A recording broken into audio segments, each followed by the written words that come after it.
Max-Stroh S800 នេះហើយត្រូវបានគេដាក់ឈ្មោះថាជារថយន្ត Rolls-Royce របស់ប្រទេសចិននិងជាគូប្រជែងរបស់ Maybach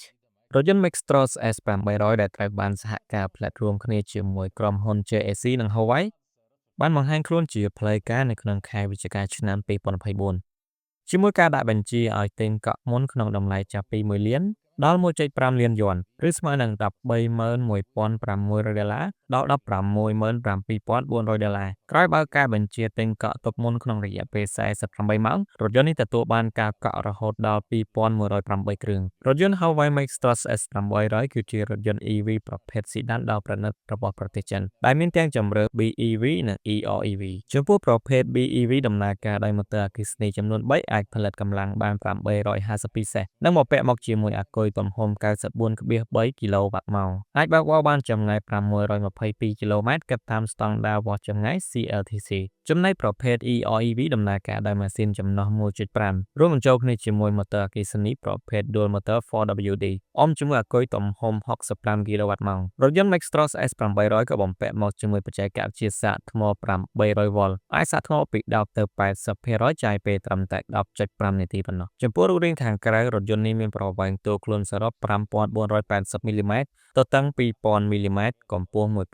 1,536 មីលីម៉ែត្រនិងមានគម្លាតកង់មុខក្រោយ 3,370 មីលីម៉ែត្ររថយន្ត Max-Stroh S800 រចនាមកតាមបែបទស្សនវិជ្ជាដែលរួមបញ្ចូលគ្នាជាមួយភាពសុខដុមរវាងមេឃផែនដីនិងមនុស្សចំពោះផ្នែកខាងមុខរថយន្តនេះបានពាក់មកជាមួយចង្កៀង3បញ្ឈរអមជាមួយអំពូល LED ចំនួន3គ្រាប់ការរចនាចង្កៀងមុខមានឈ្មោះថា Starry Splendor តំណាងឲ្យភាពត្រចះត្រចង់នៃផ្កាយចំណែកចង្កៀងខាងក្រៅរចនាអូកាសពីផ្នែកម្ខាងទៅផ្នែកម្ខាងភ្ជាប់ជាមួយផ្ទាំងគំនូរក្នុងលំហ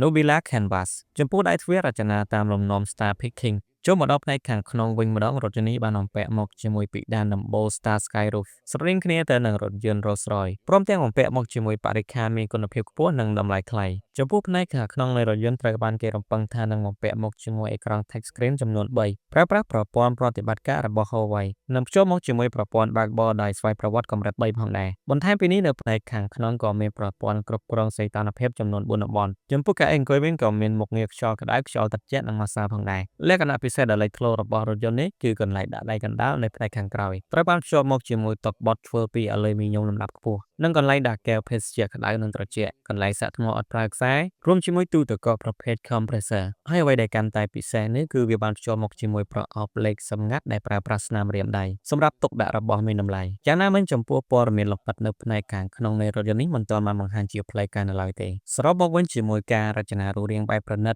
ហើយតម្លៃក៏ថ្លៃជាហេតុធ្វើឲ្យគេហៅរថយន្ត Max-Stroh S800 នេះជារថយន្ត Rolls-Royce របស់ប្រទេសចិននិងជាគូប្រជែងដ៏ធំរបស់ Maybach